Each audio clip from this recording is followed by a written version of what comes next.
All righty. Well, welcome to our ongoing series of webinars inside the investigation. My name is Ellen Weiss, and I am a Vice President of the FIJ Board. We have a super interesting project and grantee for today's discussion. Just before we get into today's topic, I wanted to spend a few minutes talking about FIJ grants and how you can be awarded up to $10,000 to support your investigation. And I always like to ask if anyone on the webinar has received an FIJ grant, whether it's a seed grant or full grant. Just tell us, what the grant was for, put it in the chat. We're looking to inspire people. And so we'd love to hear from you. Obviously, the mission of FIJ is to support independent journalists to produce high quality, unbiased investigative stories with impact. So I really want to emphasize, we want to give you money to do this work. And in this day and age, we know finding money, especially for independent reporters, is really hard. We have three types of grants. There's regular grants, there's seed grants, and then there's follow-up grants. And I should say, you're going to get a recording of this webinar, so you don't have to furiously take notes if you don't want to. Just a quick review, regular grants are up to $10,000. When you're pitching an idea, it's kind of like your story pitch to your editor, right? What's the main investigative question? What's new? What are you trying to uncover for this first time? Obviously, many topics, police abuse, which we'll talk about today, it's a big topic, but what's new about your story? What's your reporting roadmap? Public records, interviews, anything else? We want to know what you've already uncovered that leads you to believe that this story is real, right? So kind of initial research findings. And then again, the potential for impact, right? Even if the topic's been covered before. The eligibility for those grants, all journalists, actually, freelancers, staff at nonprofits, even traditional outlets, right? In terms of format, we support text-based stories, documentaries, podcasts, photojournalism, even books. We get a lot of questions about international stories. And as long as your story has either a US-based reporter or strong US angle, and that it can be published, and you have a publisher in English or a publisher in a US outlet, that's a story that we'd be interested in, right? It's really important, just a reminder that these grants are for journalists, not activists. Sometimes there's a little bit of confusion. And then we ask you for a budget, right? The things that we fund, travel, data collection, small stipends, obviously. The things we don't fund, buying equipment, we might fund renting equipment, right? Office space. So, we tried to ask people to be realistic about what the costs are, but also, we're not going to rent you an office. Again, if you have questions, feel free to drop them in the chat. Seed grants. So seed grants are up to $2,500. And that is, what I like to say is the reporting you have to do before you know a story, right? It's to help you determine if there's a story worth pursuing, right? Again, the cost that we're covering, open record requests, maybe you need to go meet your source in person to figure out if they're real. Again, you need a strong investigative idea, but you don't need those initial findings. We know that this is a discovery, and this discovery will get you to those initial findings. And then the same criteria in terms of it has to be investigative, US focus or angle, and any medium. Just a couple of deadlines to keep in mind, because this is a good time. The regular grants, the next deadline is January 26th. The seed grants, the next deadline is January 29th. On our website, there's an FAQ, there's a video explainer, and I'll go over all of this at the end just to make sure. I'm just going to check to see if there are any questions. Okay, Great. Just a little bit of housekeeping. Sammy and I are going to talk for 20 or 30 minutes. If you have questions, please just add them to the question section whenever they occur to you. And as I said, we're recording this and this webinar and also a tip sheet are going to be available on the FIJ website, and you will also get a copy of the recording if you registered. So don't have to take notes, you're safe. All right, let's get on with the show. So soon after George Floyd's killing in 2020, New York State repealed a law that for decades kept disciplinary records of its police officers secret. A lot of outlets started reporting on some of the big, well-known police departments. And in 2023, Muckrock and New York Focus began a project looking at state police and local departments, which actually got a lot less scrutiny. They gathered over 10,000 files from around half of New York State's nearly 500 law enforcement agencies. And buried in those documents is today's story. Our guest, Sammy Sussman, and his colleagues uncovered a long-running pattern of abuse and impunity among what are called peace officers. They work inside New York City's little-known homeless shelter police department, a small force separate from the New York PD. Drawing on these previously unreleased disciplinary records, they found repeated instances of excessive force, assault, and falsified documents by the Department of Homeless Services, often against some of the city's most vulnerable residents. Despite dozens of documented cases, most of the officers faced minimal or delayed discipline and were quickly returned to duty, including several with multiple prior offenses. Now, Sammy Sussman's an investigative reporter writing about police and policing in New York State as part of the New York Times Local Investigations Fellow. His investigative reporting career began in 2018 when he reported for the Michigan Daily, the University of Michigan student newspaper. And he was reporting on decades of sexual misconduct allegations against a department chair and youth program director. At the time, Sammy was a classical music composition major, and he spent the next few years reporting on allegations of abuse at the Juilliard School, the New York Philharmonic, and other performing arts institutions. Sammy is a 2023 graduate of Columbia Journalism School's I guess it's Tony Stable Investigative Program. So Sammy, I gotta know, what instrument do you play? I play bass, yeah. Play bass. Okay, do you still play? A little bit, but an upright bass is hard to have in New York City, not very mobile, so Well, I always say we like diverse newsrooms, and having someone with a music composition background seems perfect. I have to say, like, I never heard of the New York City Department of Homeless Services police force. I did not know there was peace officers or whatever they call themselves. It's a nearly 500 member agency, right? And maybe you can tell us, like, who are these people and why are they needed? Yeah, so, the Department of Homeless Services Police Department is their official name, which, I guess from the double department in the name, you can tell that they're a very small and often overlooked agency. They provide security to the homeless shelters around New York City that are managed and owned by the city.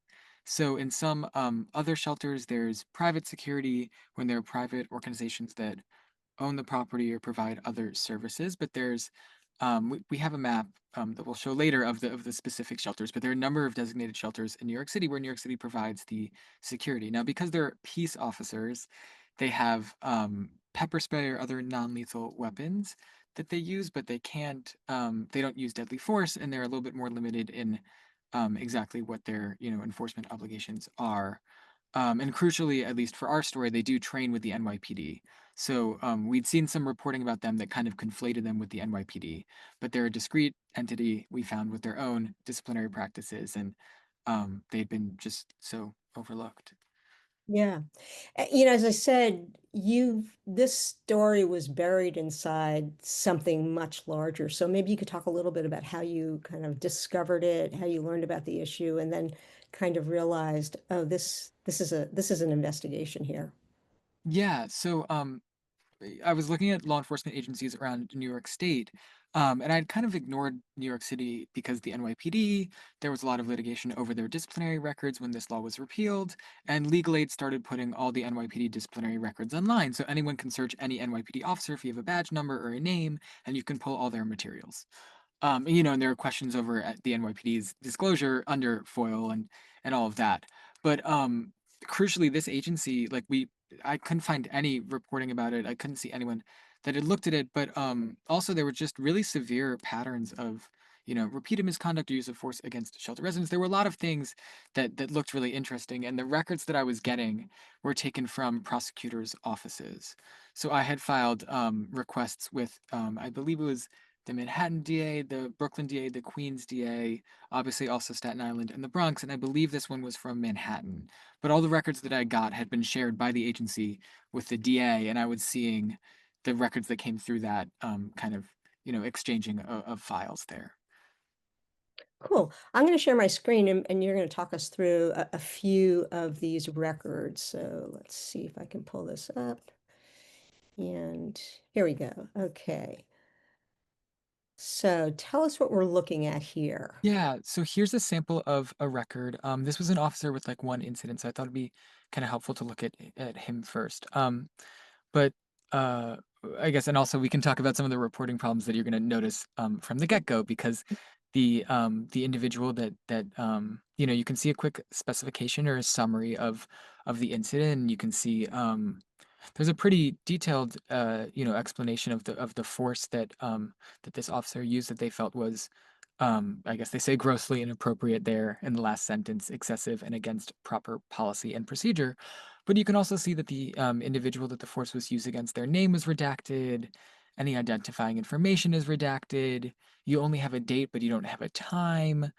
The life shelter is a bigger shelter, so we don't know which entrance this was. And sorry, the security is mostly obviously at the entrances to the building is where a lot of that interaction is going to happen. So, and a couple of others, when there's one entrance to a building, it's easier to try to figure out who this person was. But as you can see, there's a pretty, detailed and graphic explanation of the excessive force that was used here, but not as many details about who was used against, what the, repercussions were for them, or what happened after this kind of, 2 or 3 minute period of time where this officer used this excessive force. Great. Are these considered Brady violations? Yeah, so these records were turned over to the district attorney's office because the district attorney there was a case that also involved this officer, and the district attorney was obligated to turn the records over so that the defense counsel could understand the officer's disciplinary history. Under Brady v. Maryland, a longstanding Supreme Court case, criminal defendants are entitled to have basic materials about misconduct by officers that are involved in their arrests that they can try to challenge their credibility in front of a jury. And so because of that, this isn't to say that these are exhaustive. There could be officers that work for this agency who have never been involved in litigation that the DA represents, and so the DA would never get their files. Unfortunately, it's not like the agency sends all their disciplinary files every year to the DA. It's more like the DA it's more likely, I guess I should say, that the DA will request individual files as officers come up. Great. Let's talk a little bit more about what you found. This is, well, tell us what this is. Um, Sorry, I lost the screen for a second. Yes. So we can see here, this is Melina Cardona. This is one of the officers. She had 11 disciplinary incidents that she was involved in. We ended up finding that she was suspended for 5 months over 5 years, so about 5% of the days that she was paid to work. Should have been paid to work, I guess. And here we can see one of the most severe use of force cases that she was involved in. TD will be one of the residents. So on the last document, I should have said that. On the last document, when it said Ms. and then it was redacted, that tells you that it's a guest to the shelter or not someone who is considered to be a shelter client. A shelter client will be assigned initials in these documents. So we see here that this individual TD was asking about the return of some sort of what does it say, a box cutter, I guess. And they say that as they were trying to rear cuff her, they fractured her arm. So we can see also like the very clinical and I don't know. I find the language in this one very shocking, just how clinical and kind of how much they underplay the severity of the excessive force, even though they acknowledge, as you can see in italics, that the force used for her detainment was so excessive that it caused TD's arm to fracture. And also the passive voice of it caused her arm to fracture, not you broke her arm, right? Um, yeah. Well, we're going to talk about Officer Cardona because she's a really interesting character. Let's just do one more, which is another incident report, I guess, or I don't Yeah. know. Yeah, here's another incident report. This is James DiDonato was the officer here. Um, he was really interesting to us, to me and the two other reporters, I think, because he would turn off his body-worn camera, as you can see here in the middle, during some of these incidents. And so there's really no description over the sourcing of this misconduct. They say in the middle, you improperly shut off your body-worn camera, and then you were observed holding this individual behind the back of by the back of his shirt, bringing him through the access control machine, and then kicking him. But again, I found this one very striking to see the officer go turn off the body-worn camera in the middle of this misconduct, but the agency can kind of still suspend him despite his attempt to downplay it. And crucially, there's no charge related to the turning off of the body-worn camera. There's only charges related to the excessive force. Yeah. So, just three officers were involved in, I guess, more than a third of the Yeah. incidents. And Melina Cardona, as you said, she was the officer with the most repeat disciplinary actions. What do we know about her career? Yeah, so she joined the agency in 2017. She left the agency in 2022. She was suspended kind of in the beginning for some minor offenses, one or two use of force incidents, and then kind of as her career progresses, she starts to commit misconduct and then commit more misconduct before she's suspended for the first incident of misconduct. We find from these files that it'll often take around 6 months to I think there's one case we talked about that's particularly egregious where it took 3 years to suspend someone for excessive force. And we see a couple other cases where there's gross excessive force and it'll take over a year. But the average we find is around 6 months. And so Cardona starts committing misconduct frequently enough that she's committing more misconduct before her first case can be settled out. And then there's a fight between her and another guard where they say that she made a guard feel unsafe, or another peace officer. She's even no longer using force. I guess theoretically, a fight with a guard would also be use of force. Let's say she's the threats are no longer just coming to shelter residents, but also there's fights between her and other people there. And we can talk about this a bit later when we talk about how I approached her. But she now works for the New York City Department of Education, where she's a preschool teacher. Um, Well, I was going to ask you, you interviewed her yes, yeah. on the record for the story. So describe how that happened and, was she hard to land or just what was your approach? Because Yeah. I was I was a little surprised that she talked to you. Yeah, I mean, I had emailed her and called her, found some contact information for her online, and she was reading, I have a read tracker, so she was reading the emails. Sounded like she picked up one of the calls, but then hung up on me. Like I was pretty sure that she knew who I was and what I was doing, but I was having a lot of trouble getting through. So eventually I just decided to get up there and try to talk to her around the school, before I forget what day of the week it was or what exactly was happening, but I found a day where I thought it was convenient to approach her and just waited outside and I ended up talking with her. My editor had really pushed me, I think, by that point, because we're months into the process at this point when we're approaching her. We'd done all the data analysis, we had the story kind of planned. So we tried to be a little bit strategic in what we asked her, which I think was why she was so willing to engage. It felt a bit from her file like by the end, she was being written up for kind of I don't want to say meaningless, but very minor issues. Like she wasn't wearing her hat at one point. She left her badge sitting on her desk when she went to another room and things like that, where it felt like they kind of wanted to maybe issue her out the door or suspend her enough that she would look for other employment. So I at least tried to approach her in that final interview when I was seeing her by the school with those questions of like, do you feel that this was unfair? And I think her perspective was really interesting, and I'm glad she was willing to speak to me for the piece. Yeah, yeah. So what other surprises did you find as you went through the disciplinary records and some of the other documents? Yeah, so and here's a map of the facilities around the city. I mean, a couple things that I wish in hindsight that I wrote a bit more about is there was a shocking amount of misconduct in some of the family shelters. There was a we spoke to some, experts on the shelter system in New York City, and there was a perception that a lot of the men's shelters would be where there was the most issues because I guess the men in those shelters report to advocates a lot of issues with the peace officers. But we found a pretty shocking prevalence of excessive force and other issues in the intake shelters and then the family shelters as well. Besides that, like I said, there's a number of excessive force incidents that took over a year to get a suspension handed down. And then we also found that just a lot of the punishment was pretty arbitrary. In the excessive force cases, we were seeing between 5 days of suspension and 55 days of suspension. And in some cases, for very similar sounding incidents, at least given the, one paragraph summary that we were provided in these records.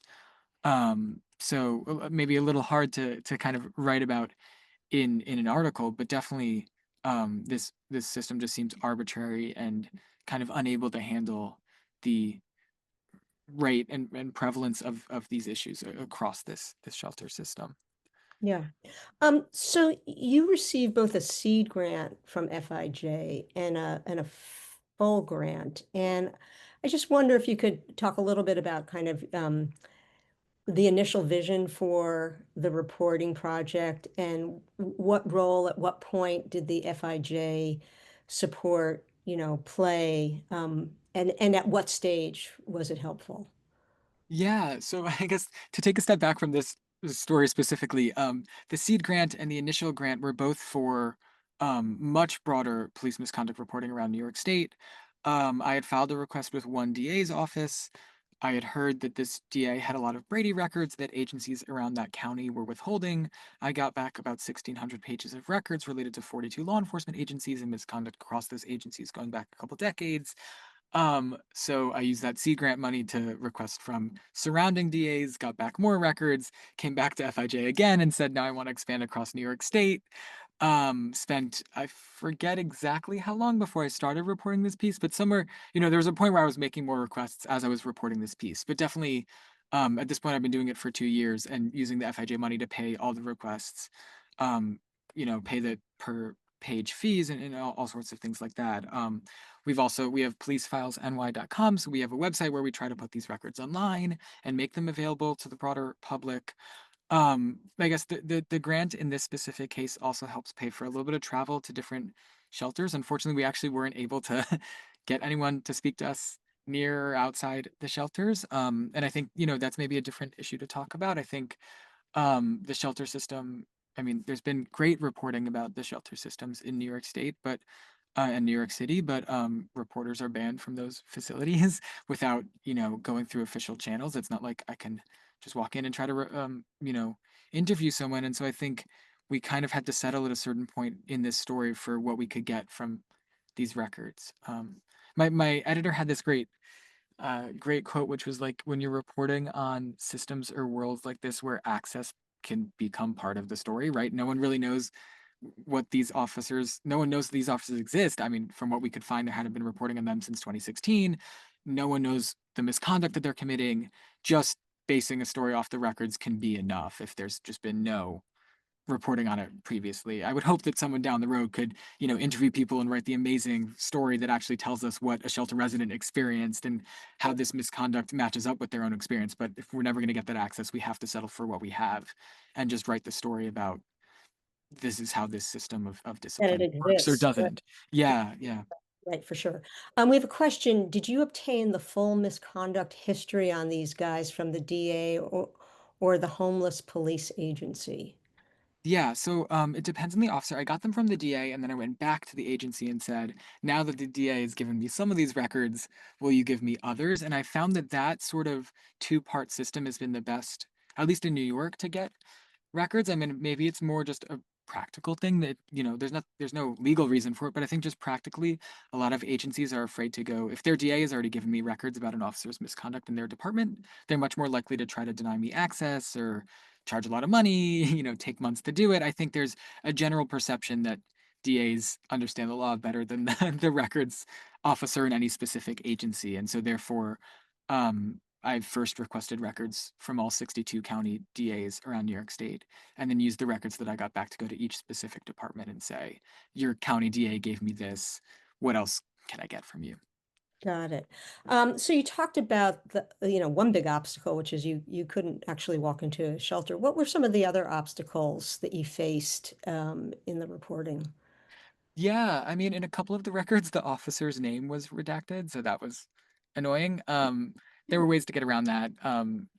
As we all know, records officers aren't always great at redacting, and if you read a document enough, you can piece things together and usually ID someone. Little webinar on how to read redacted documents. Yeah. Or just, if you read something enough, there's an R there that wasn't pulled out. Like there was someone where I figured out their last name because there was a first letter missing here, a last letter missing here. It referenced that they started a year and a half ago and they were promoted to sergeant 3 months ago. And you can piece all that together. Beyond that, I mean, a big issue with disciplinary records like this is um, you're hearing the perspective. There will, in most incidents, there's more misconduct that civilians will allege occurred than what the department found and punished the officer for. And so I do also always like to caution this reporting by saying I'm writing about founded misconduct and I'm writing about the misconduct that the agency punished the officers for. In the incident with Melina Cardona, there's a reference to 4 or 5 other people who were all there when that woman's arm was broken when she was being rear handcuffed. But I only have some of those officers as disciplinary files. I don't know that every single person was disciplined for that incident, and I think that that's reflective of the fact that a lot of times this focus on founded discipline allows me to write that this happened and that the agency acknowledges that the person broke their own policies, but it also limits greatly what you're writing based on if you could get body camera footage or talk to all the people there and actually understand how that incident unfolded, right? And I think that was a reporting decision that we had to make at a certain point to just focus on the documents, drop the attempt to get shelter residents to talk to us, and then write about what the records really show. Got it. And so what's been the response since the story came out? Like, how has the city responded? Maybe advocates, the public? Yeah, unfortunately, there wasn't any response really from the city, which is disappointing. I mean, there was the Have immediate you tried response. to get like official response? I mean, well, so Eric Adams's office never wrote back to us when we repeatedly attempted to get comment from them. Probably not surprising. The Department of Social Services, which houses the Department of Homeless Services, they did not respond to our repeated requests for comment before the piece published, and then suddenly it published, and we had a flurry of emails about all the things that they wanted changed. So it was good to know that they read it and that they were aware of it the second that it came out. Um, would have loved to talk to them before, perhaps. I was happy to hear, at least from the advocate community, that this at least substantiated a lot of what they had been hearing, right? And some civil rights groups, there were people who just said that they'd heard this anecdotally, and at least this was laying a groundwork that it's reported now, and we put all of our records online, so anyone can go to this day on Document Cloud and see these records. And sometimes it feels like you're just laying a groundwork for other people to look at specific cases and kind of push that conversation forward. But at least it's out there now and people are aware that this is how the system works and that this is a sample of 31 officers in this, in this 800 some, what was it, 600, 700 person agency that, and this is what's going on there. So. Sure, sure. So, you're dealing with New York State law and accountability in New York State. And I just wonder, are there sort of larger lessons from your work that you think can be applied to reporting in other states? You had access to these documents because of a change in state law, but is this kind of reporting repeatable in other states? And where would someone start? Yeah, so I think we said in the beginning, I partnered with Muckrock for all these requests and kind of a lot of this initial reporting. And they've I laughed that like Muckrock and my reporting paths have diverged, I feel like, a bit on this. I'm still very focused on New York, and I think there's so much to still be reported on New York. And Muckrock has launched this amazing initiative to look at Brady files and prosecutors' I can never say it. Prosecutors' files about police misconduct around the country. And so they've picked selective states where they think that there are, there's some area in the law that would allow for a similar process of getting records from prosecutors' offices and then using those to get records from police departments themselves. And they've partnered with a number of local newsrooms about that. So there's definitely different avenues to look at this. I mean, I think there's also a couple stories that people are looking at around the country at this point that I think um, you know, this isn't the best example. Would have also written about wandering officers, so officers who move between departments after committing misconduct in department after Nomads. department. Yeah, and we see that that's the same story that people write around the country. A lot of people focus on, how policing in vulnerable communities.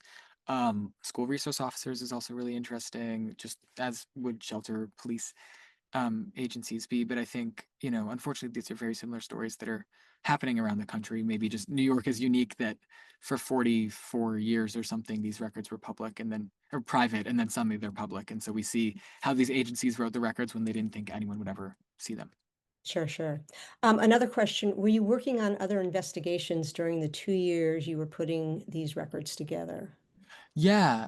So we I wanted to have a story about a small agency first, which is why we put this one out, because we felt like also this was a fun one because there was, no oversight of this agency, or at least little outside oversight or public transparency around how this agency operated, little knowledge that it existed in this way. So we put this piece out first, and then I tried to kind of request records as I was reporting and also use the reporting to bolster further requests. And so we were kind of able to set up this nice rhythm where um New York Focus and Muckrock would publish a piece about something, and then I could use what was in that piece to go back to a couple departments that were ignoring my requests and ask them to give me more records. So I've written about decertification and about a police chief who claimed that he had no records of misconduct, even though he himself had been accused of sexual harassment, and evidence seems to suggest, at least he there were some text messages that the department obtained about that in the investigation of his alleged harassment. Even though he denied that any of those records exist. So I would then use the article about the denial of records existing to go back to some departments and try to get more ground and more leverage there. But it's been a fun game to try to try to balance the two. Okay. I'm just gonna share my screen one more time because one of the things that you did is create a YouTube explainer, which is, I think, like less than 2 minutes. And this is a really complicated story, and I just want to talk to you a little bit about like doing this and because it was so helpful, and I'm sure it was I'm sure it was something that people really I really appreciated. So let me see I if I should also say this was one of my co-reporters who, this was really her vision. She worked for the BBC on their science team doing similar videos. So great. always fun to see the engagement that you get with Yeah, reporting. yeah, yeah. All Yeah. right, so let me see if this will work. How city shelter officers receive suspensions for misconduct. Explained in under 2 minutes. One officer was disciplined across 3 incidents. He received an immediate suspension for each. What had he done to earn them? In 2018, the officer slammed a shelter resident's head against the floor, making them bleed, and then falsified the records. Though his supervisor suspended him for a month, it took 4 months for the department's administration to discuss the matter with him and his union representative at an informal conference. In 2019, the officer was arrested for domestic violence and failed to inform a supervisor. A pretrial settlement was reached 10 months later. The officer pushed a resident out of the shelter and into the street when a code blue was in effect, which means it was 32 degrees Fahrenheit or less. He then falsified the records about this incident. A settlement was reached over a year later. Letters from the city's Office of Disciplinary Affairs outlining an agreed upon punishment followed each conference.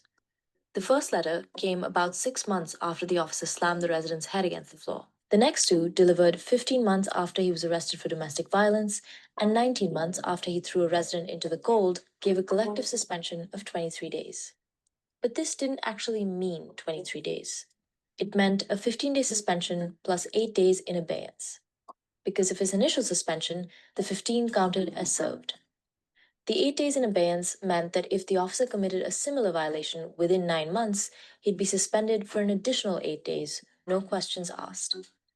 In total, this officer was suspended for a month and a half across 3 incidents. But it took the city 13 months on average to resolve each case, and for most of those months, the officer was still working. So, you know, normally our guidance is like, don't use numbers, right? Avoid numbers. Talk a little bit about how this video came about and just, you know, taking all that work and putting it into, you know, a minute 50, which um, is kind of amazing. Yeah, I mean the video was done by my colleague, so I'm hesitant to talk too much about what her thinking was. But I will say, we also published a vertical video about the same thing, which did really great on TikTok and Instagram, and we saw readers go from those videos into the piece. So it's kind of a cool way. I mean, I think she had a vision, I think, to kind of rather than focusing on one or two officers, because in 90 seconds or 2 minutes you're never going to be able to tell the full story of the 11 incidents that Melina Cardona committed and everything that happened there, focusing a bit more on the system and kind of hoping that the reader, or the viewer, I guess we should say here, would be intrigued by just this discrepancy between how long, what someone did and how long it took. And also that was something that we covered less in the article. So that was one conversation that we definitely had, which was numbers don't look great in print. Numbers when you talk maybe look better if you had graphics and things. And maybe the numbers are more interesting if we first see the record and what they did. And obviously I think the highlights and kind of highlighting the sentences as you go with this is what the person did and they falsified records about it and here's how it was talked about in the official document, I feel like allows you to get away with all the numbers and stuff. Sure. Yeah. Again, I just want to encourage people to put questions in the Zoom. Um, you know, your story showed that a lot of the officers had obviously repeated offenses, were allowed to stay on the job. You know, you reported on officers who moved between jobs after repeatedly committed misconduct. I guess the question is like, what does that say about, you know, how accountability works or doesn't, you know, inside the system across New York State? Yeah, it's a great question. I think um you know, New York system, my biggest finding, which isn't a great investigative finding, is that New York system is incredibly arbitrary. And that I wouldn't say that it's an effective system for preventing officers from repeating misconduct because we see a number of officers. It's definitely a subset of officers, but there are a number of officers in that subset who just repeatedly commit misconduct. And this system seems best equipped to handle like the one-off disciplinary incident that can lead to a suspension 13 months later, and maybe that suspension deals with that incident, but the assumption is that the officer hasn't done something again. Right. And I think across the state, in instances where officers are habitually and consistently reoffending, this system of a union negotiating with the police chief over every incident over a matter of months before reaching a punishment that's agreed upon by all parties, short of arbitration, which would cost lots of money and take a lot longer for both sides, is just not an effective way to hold officers to account to their department's policies day in and day out. Got it. Another question, seems like the internal investigations must be, I think it must be poor, perhaps driving the long periods to penalize the officers. Could you get those actual investigative records reflecting whether they took basic investigative steps? Yeah, so we can't see the records of how they, in this case, we can't. In a lot of other departments, I can, and I did get those records. But those are going to be the records that I'm going to get from the department itself, usually not from the DA. And in this case, I did not have for all 31 officers investigative records in a way that I could write comprehensively about that system. In New York City, there's the OATH, they call it Oath, the Office of Administrative Trial Hearings, I believe it is. And they're the agency that handles these hearings between the officers, their union, and their department's administration. And so we're looking at the charges that were brought into Oath and then the finding coming out of an Oath hearing. And that's what the body of records that we looked at here today represent. So when we see, a 1 or 2 paragraph summary of an incident, we don't know what went into that. And in other departments, and I've written about this in other contexts, you have some departments that will write up every investigative step that they took. We interviewed the officer on X date, we interviewed them again on Y date, and we looked at their body worn camera footage, we reviewed dash cam footage, we talked to the civilian. In other departments, there will be like a standard issue form that says, we looked into the incident and there's no, we can't substantiate it or we can substantiate it. And there's no discussion of how that was done. Got it. Another question. I'm working on stories around Delaney Hall Immigration Detention Center in Newark. This facility is run by GEO Group. Oh Yeah. yeah, GEO Group, not the state or federal government. Do you have any advice on accessing records for private companies like this? Is it even possible? It's a great question. And I've seen a lot of ICE reporting from some of my colleagues at New York Focus that deals with similar issues just because the Department of Homeland Security has not been very good about answering FOIA requests in a timely manner recently. I mean, a couple pieces of advice that I would give is like any interaction between any person or government agency or something and a public body allows for FOIA to come into play, right? Because you can start to get any public records, which could be Geo Group communicating with, I don't know, any official in the Newark government or local police agencies. I would be very interested to see, for example, if there have been any 911 calls placed from that facility, or if police have responded. That's granted a very it's not the best answer, and it's not going to get you all the records that you might want. But I think the goal is to find any way that that private facility or the employees of the private facility interact with public bodies and then trying to file massive requests there. I've seen some ICE reporting for private ICE facilities that looks at like 911 calls placed from an ICE facility or anytime that police agencies have been called to an ICE facility and then getting the body worn camera footage and the reports that are generated there. And at least you start to get some insight into how the public agency is stepping in when the private body is failing. But that's admittedly not the best answer. And then also, I should just say too, obviously, given what's happening in the federal government, going local is always going to be your best bet. So I would look at the local police department, the local government, and try to work there rather than, looking at any federal or bigger agency. The key in New York was going hyper local and talking to small governments, DA's offices that serve one county, things like that. Got it. Maybe that's the answer to this question, which is, what do you wish you knew when you began this reporting that you had to learn the hard way? Yeah. I mean, I guess I wish I knew. I think one one thing that still shocks me, maybe as a reporter, and maybe because I'm younger and newer to this, is the vast gulf between what people within an agency or within a small world can believe is acceptable, and what we as members of the public can think is acceptable. And like the fact that I would interview, I interviewed other peace officers and former peace officers and experts on peace officers. I talked to someone who did the training, and they all kind of talked about this as though this was routine and everyone knew about this. And what's the problem with how the system works? It's fine. Officers are being disciplined. They're being held accountable for what they did. There's not a problem there.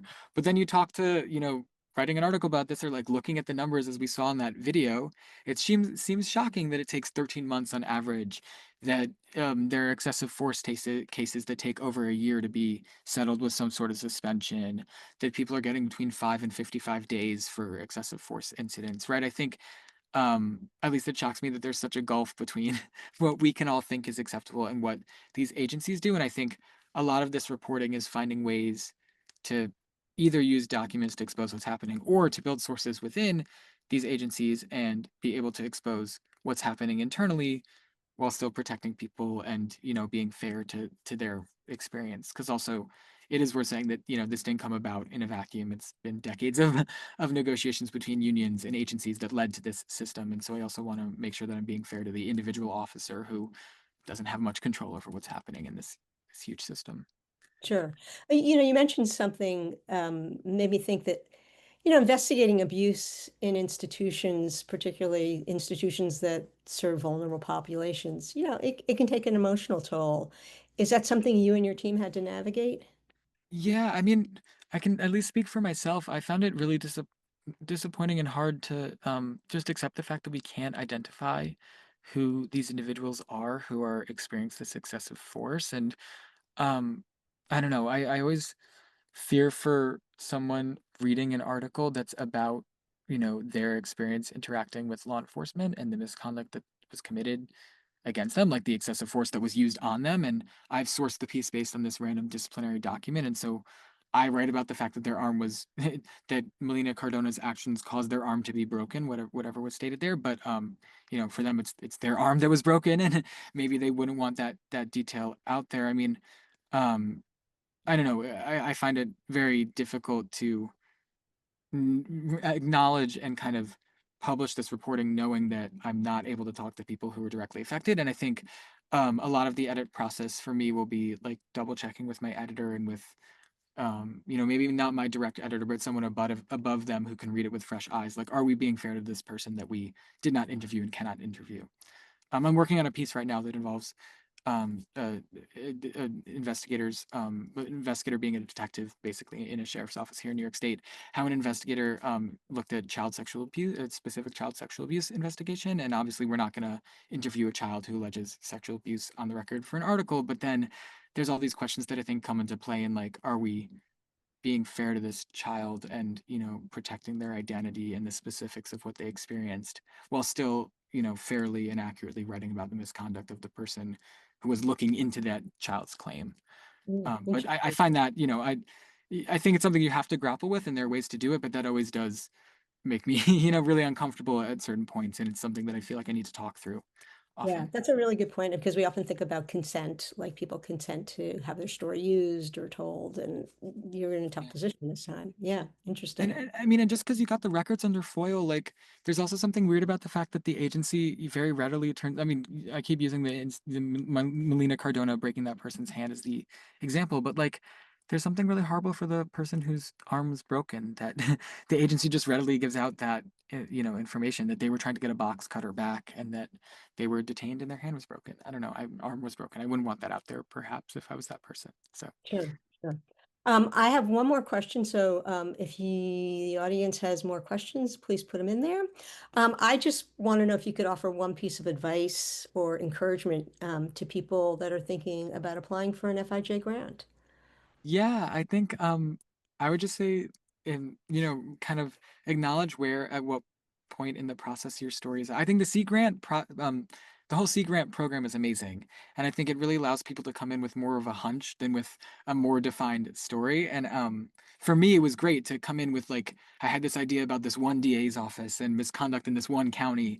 And so I got a Sea Grant and I was able to get all these records about that. And then I tried using the Sea Grant money also to look at a couple neighboring counties and there was I could get records there too, and we kept spreading out, and that's where you know the much larger FIJ grant came in when we knew that we could expand this across New York State. But I think kind of the different steps to the process are so amazing, and I would just urge people to you know acknowledge where they're at in that you know in the journey of the story and take advantage of the seed grant if that applies or the large grant if that applies. But really you know, take the time to do it right, maybe would be my advice. It's been, you know, two years for me to get to the point where now I can write about misconduct in half of New York State's law enforcement agencies and all those big stories. But I loved having the FIJ money to be able to write the smaller stories along the way and kind of continue to do that. So Terrific. Another question. I'm curious about the patience it takes to FOIA for records. Did you fill your waiting time with other stories? yes, I did. I don't just report. I wasn't just reporting on police misconduct when I was doing some of the initial requesting. I also would try to spend like I either would do like 1 hour every morning, or at some points I would spend all of Friday doing it, but try to just keep myself accountable every week to file a bunch more requests, check on all the agencies that were ignoring my requests. You know, it's a lot of spreadsheets and making sure that you know when someone owes you a response and then getting in touch with them and saying, where are the documents that I was owed on this day? And then they'll often ignore you again and then you have to call again. Right. It's a very slow and arduous process, especially for some of those holdouts, but just trying to be piecemeal about it and not, you know, spend 1 day a month just overwhelmed with FOIAs, but trying to keep myself accountable every week with what was due roughly that week was helpful. And I also wouldn't just practical piece of advice is like set up a separate inbox or get a PO box or find a way to separate all the FOIA mail from your other mail, or else you will drop things. I had a separate Gmail account that was attached to a spreadsheet, so when I was getting responses, they were being sorted there, and I could track them there. But it wasn't enough that if 50 responses came back in a day, I was overwhelmed. And then all the mail that I was getting physically was being sent not to my like apartment here in New York City. So I wasn't just getting hundreds of letters from police departments and district attorneys at my like little apartment. Got it, got it. And then there was always the bass to play if you really needed a break. Yeah, yes.